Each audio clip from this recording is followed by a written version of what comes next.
Chapter 1. Miracles in the Palace of Trimsha Heaven. The following Dharma is derived from my recollection of the teachings that I have heard in Trimsha Heaven, where Shakyamuni Buddha expounded the Dharma for his mundane mother, Lady Maya. All the inexpressible numbers of Buddhas and Bodhisattva Mahasattvas came and assembled there from the infinite Buddha's worlds in the 10 directions of the universe. Together they praised and hailed Shakyamuni Buddha, because he, in these evil times, with its 5 contaminations, is able to manifest his limitless and boundless merits of great wisdom and great power, of performing miracles for the purpose of cultivating and taming sentient beings of this world that are obstinate and hard to tame and transform. His teachings began with the law of suffering and happiness. Hence, representatives from all the Buddha's worlds were sent to pay respects to Shakyamuni Buddha. At that time, Tathagata smiled and radiated 100 quadrillion majestic illuminating clouds, namely, the majestic illuminating clouds of perfection, the majestic illuminating clouds of kindness and mercy, the majestic illuminating clouds of wisdom, the majestic illuminating clouds of prajna, the majestic illuminating clouds of samadhi, the majestic illuminating clouds of auspice, the majestic illuminating clouds of virtuous blessings, the majestic illuminating clouds of virtuous merits, the majestic illuminating clouds of homage, and the majestic illuminating clouds of praise and acclaim. Having emitted these inexpressible numbers of illuminating clouds, he continued to give out various infinite, exquisite voices, namely, the voice of Dana Paramita, the voice of Shila Paramita, the voice of Kashanti Paramita, the voice of Virya Paramita, the voice of Dhyana Paramita, the voice of Prajna Paramita, the voice of kindness and mercy, the voice of rejoicing and letting go, the voice of deliverance, the voice of no outflow, the voice of wisdom, the voice of great wisdom, the voice of lion's roar, the voice of great lion's roar, the voice of cloud thunder, and the voice of great cloud thunder. After Shakyamuni Buddha sent out such inexpressible Dharma voices, innumerable numbers of 100 million devas, nagas, ghosts, and gods from the Saha world and other worlds were inspired and attracted by those illuminating Dharma clouds and exquisite Dharma voices. They came to attend this Dharma assembly in Trimsha Palace from the following heavens: Heaven of the 4 celestial kings, Trimsha Heaven, Heaven of virtue and wonder, Heaven of content and knowledge, Heaven of joyful transformations, Heaven of absorption and transformation by other beings' merits, Heaven of the multitudes of Brahma, Heaven of the ministers of Brahma, Heaven of the great Brahma Lord, Heaven of lesser light, Heaven of infinite light, Heaven of pure light and sound, Heaven of lesser purity, Heaven of infinite purity, Heaven of universal purity, Heaven of blissful birth, heaven of loving blessings, heaven of abundant fruition, heaven of no thought, heaven of no trouble, heaven of no burn, heaven of virtuous views, heaven of virtuous manifestations, ultimate form heaven, heaven of infinite space, as well as a wide range of other heavens, all the way through to neither thinking nor not thinking heaven. All the devas, nagas, ghosts and gods, and others arrived and assembled there. There were also many gods arriving from other worlds and the Saha world, such as God of oceans, God of rivers, God of creeks, God of trees, God of mountains, God of earth, God of streams and lakes, God of crops, God of day, God of night, God of space, God of sky, God of food and drink, God of grass and vegetation, and other such gods all assembled there. There were also many great ghost kings arriving from other worlds and the Saha world, such as Evil-Eyed Ghost King, Blood-Sucking Ghost King, Spirit-Consuming Ghost King, Ova-Devouring Ghost King, Disease-Spreading Ghost King, Poison-Monitoring Ghost King, Kind Heart Ghost King, Well-Being Ghost King, Great Love and Respect Ghost King, and other such ghost kings all assembled there. At that time, Shakyamuni Buddha said to the Dharma Prince Manjushri Bodhisattva Mahasattva, "Look at all the Buddhas, Bodhisattvas, Devas, Nagas, ghosts and gods from this Saha world and other worlds, from this land and other lands, now assembled here in Triyastrimsha heaven to attend this Dharma gathering. Can you tell how many of them are here?" Manjushri replied to the Buddha, "O Bhagavat, even if I use my miraculous power for 1,000 kappas of time to count the number, I could not tell how many are here." The Buddha said to Manjushri, "Even with the power of my Buddha eyes, I am not able to add up the number. These sentient beings are all related to Ksitigarbha Bodhisattva Mahasattva. From past infinite kappas, some of them have been delivered and transformed. Some will be delivered and transformed during this assembly, and some are yet to be delivered and transformed in the future." Manjushri addressed the Buddha saying, "Bhagavat, I have been cultivating virtuous roots for a long time and have accomplished the 4 unobstructed wisdoms. Therefore, as soon as I hear your teaching, I am able to believe it, accept it, practice it, and advocate it. But for those who are only seeking minor accomplishment, like Hinayana practitioners, Devas, Nagas, and others of the 8 divisions, as well as sentient beings of future generations, even when they hear your truthful words, they may still have doubts and confusion. If they are forced to accept your words, likely they will slander the 3 jewels.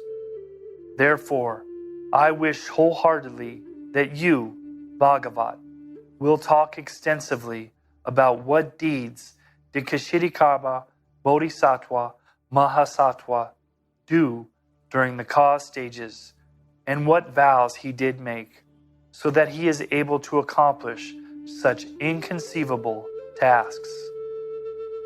The Buddha said to Manjushri, "For instance, if in the 3,000 grand cosmic worlds we add each of all the grasses, shrubs, bushes, all the trees in the forest, all the rice, hemp, bamboo, reeds, all the rocks on the mountains, and all the dust particles together, and consider each one as one Ganges river.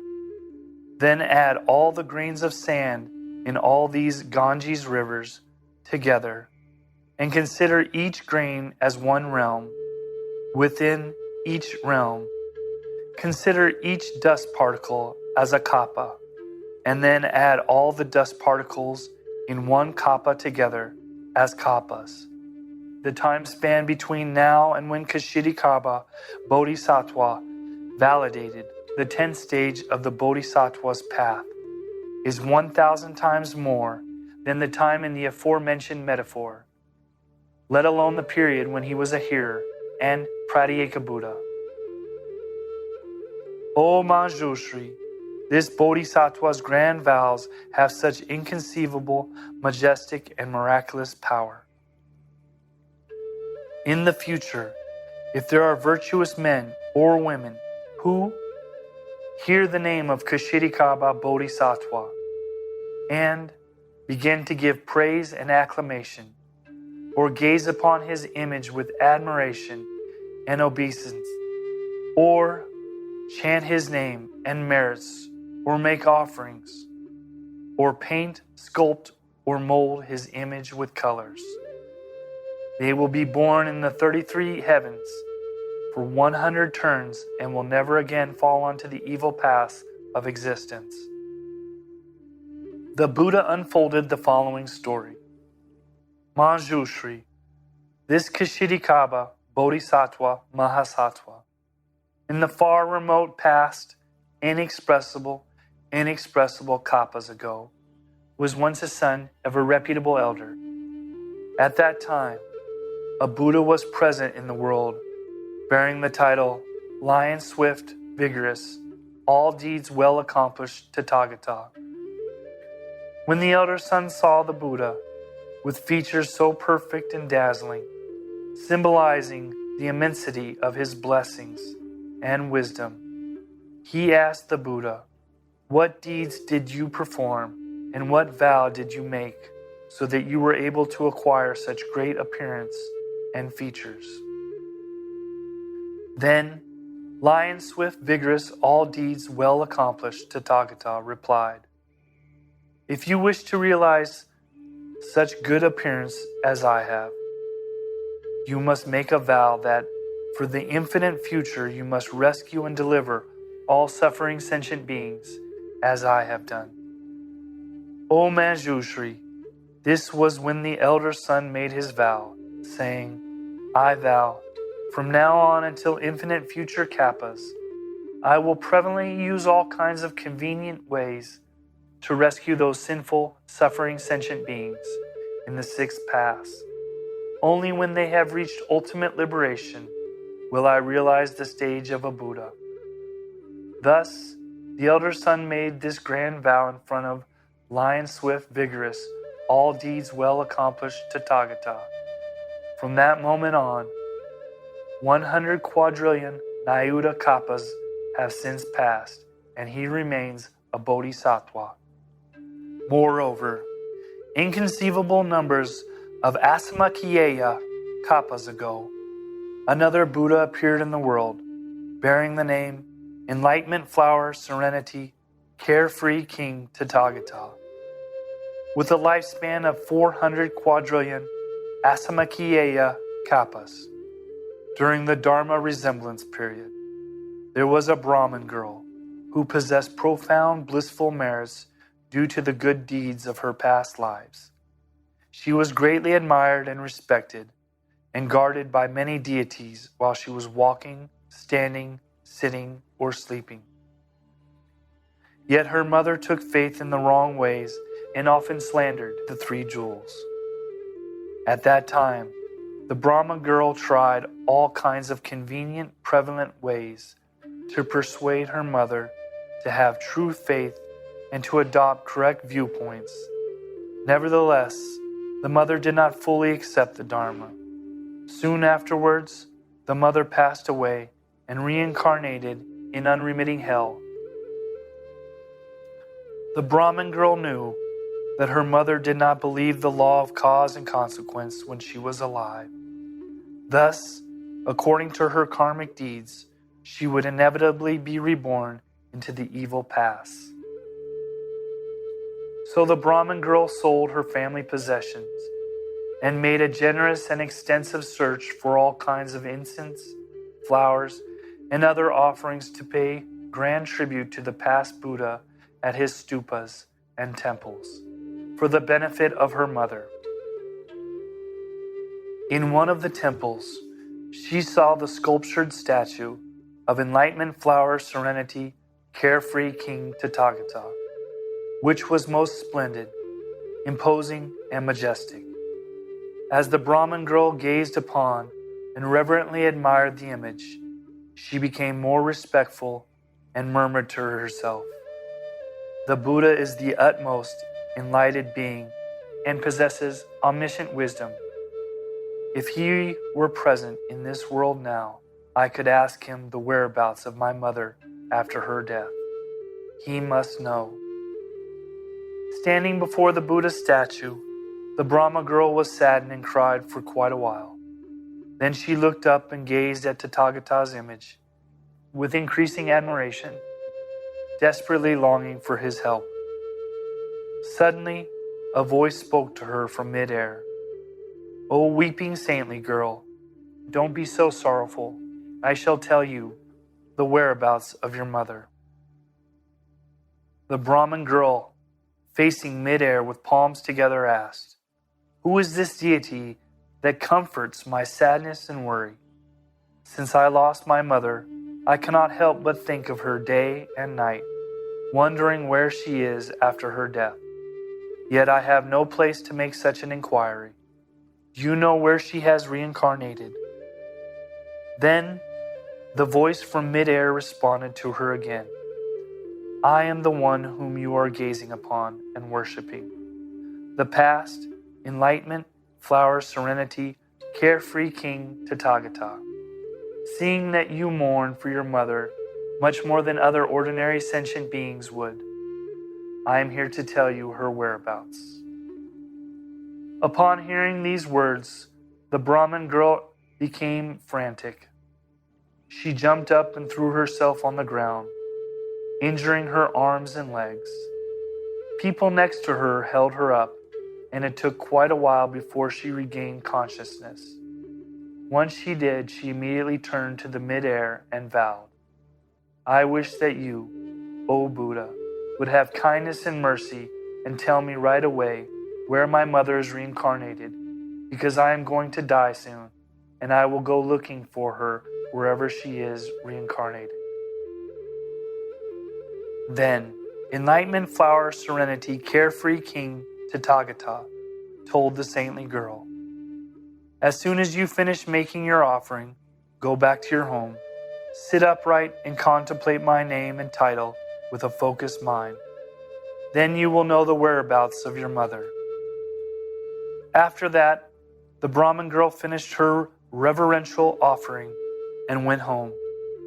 In order to know her mother's whereabouts, she sat properly and contemplated the name and the merits of Enlightenment Flower Serenity Carefree King Tathagata with a focused mind. After one day and one night, suddenly she found herself at the shore of a vast ocean, roaring and boiling. There were many wicked beasts with iron bodies. Some were flying over and some were running on the ocean, chasing their prey back and forth, vigorously trying to catch and devour the billions of men and women floating and sinking in the waters. She also saw many yakshas with different appearances, some with multiple arms, some with multiple eyes, some with multiple legs, and some with multiple heads, all of whom had teeth protruding from their mouths like sharp blades of a swift sword. The yakshas drove the sinful people towards the wicked beasts, to be snatched, torn apart, and devoured, and viciously fought with each other, their heads and limbs entwined together. Such horrible scenes varied in 10,000 different ways, and they would be hard for anyone to watch for long. At that time, the Brahmin girl was naturally not afraid because she had been empowered by contemplating the name and the merits of the Buddha. Then, a ghost king named No Poison approached and saluted the saintly girl as a gesture of welcome, asking, "Very well, O Bodhisattva, why do you come here?" The Brahmin girl asked the ghost king, "What is this place?" No Poison answered, "This is the first ring of ocean west of the great iron-enclosed mountains." The saintly girl asked, "I have heard that there are hells within the great iron-enclosed mountains. Is it true?" No Poison replied, "Indeed there are." The saintly girl asked, "How can I enter these hells?" No Poison answered, "Either by majestic powers of the Buddhas and Bodhisattvas, or by heavy, evil karmic forces. Without one or the other, no one can reach these hells." The saintly girl asked again, "Why does this ocean boil and roil like this? And why are there so many sinful people and wicked beasts?" No Poison replied, "These beings are newly deceased from Jambudvipa, who have committed evil deeds. During and after the 49-day period after their deaths, no one cared for them, nor performed any meritorious rites to save and deliver them from their sufferings. Furthermore, when they were alive, they themselves did not perform any virtuous deeds either. Therefore, based upon the evil deeds they have done, the karmic force of their deeds manifests the presence of these hells. Driven by the force of their evil deeds, naturally they must pass this first ring of ocean. However, to the east of this ocean, about 100,000 yojanas away, there is another ring of ocean where the suffering is doubled.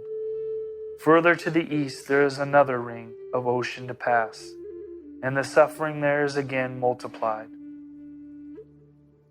Why would these oceans appear? It is because the three evil deeds of our action, speech, and thought manifest these oceans. These three rings of oceans are thus called the karmic seas. The saintly girl asked the ghost king No Poison again, "Where are the hells?" No Poison replied, "Within these three rings of oceans lie the great hells. Their numbers and varieties are different, and there are at least 100,000 of them. Within these great hells, there are 18 major hells, which are then further subdivided into 500 hells, where suffering and harm are infinite. These are then further subdivided into 100,000 hells, and each executes different kinds of harm and suffering, which are again infinite." The saintly girl asked the great ghost king again, "My mother died not long ago, and I wonder in which realm she is reincarnated." The ghost king asked the saintly girl, "When your mother was alive, what kinds of deeds did she do?" The saintly girl answered, "When my mother was alive, she often upheld erroneous views. She mocked and slandered the three jewels. At times she would accept correct views, but would soon become disrespectful again. Although she died recently, I have no idea where she has reincarnated." No Poison asked, "What was your mother's name?" The saintly girl answered, "Both my father and mother were Brahmins. My father's name was Shirluo Shanshian, and my mother's name was Uedili." No Poison brought his palms together and said to the Bodhisattva, "O saintly one, please go back to where you came from. because you won't find your mother here, and you don't need to be so sad and worried when thinking of her.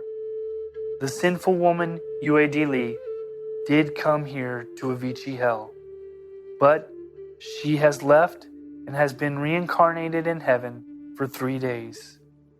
It was said that she was fortunate to have a filial offspring like you, who cultivated merits for her by letting go of the family possessions and making large offerings to pay tribute to the stupas and temples of enlightenment flower, serenity, carefree King Tathagata. Therefore, O Bodhisattva, not only did your mother leave the hell and go to heaven, all sinful beings in Avicii hell that were with her also left and reincarnated in heaven together to enjoy blissful happiness. After the Ghost King finished his words, with palms together he made obeisance and withdrew. The Brahmin girl came out of the meditation as if waking up from a dream and further contemplated the whole event. She made a grand vow in front of the statue of enlightenment flower, serenity, carefree King Tathagata. I vow, through infinite future kappas, to rescue all sinful suffering beings with all kinds of convenient Dharma doors to enlightenment, to help them gain deliverance. The Buddha said to Manjushri, no poison Ghost King, then is now leading wealth Bodhisattva, and the Brahmin girl is now Ksitigarbha Bodhisattva.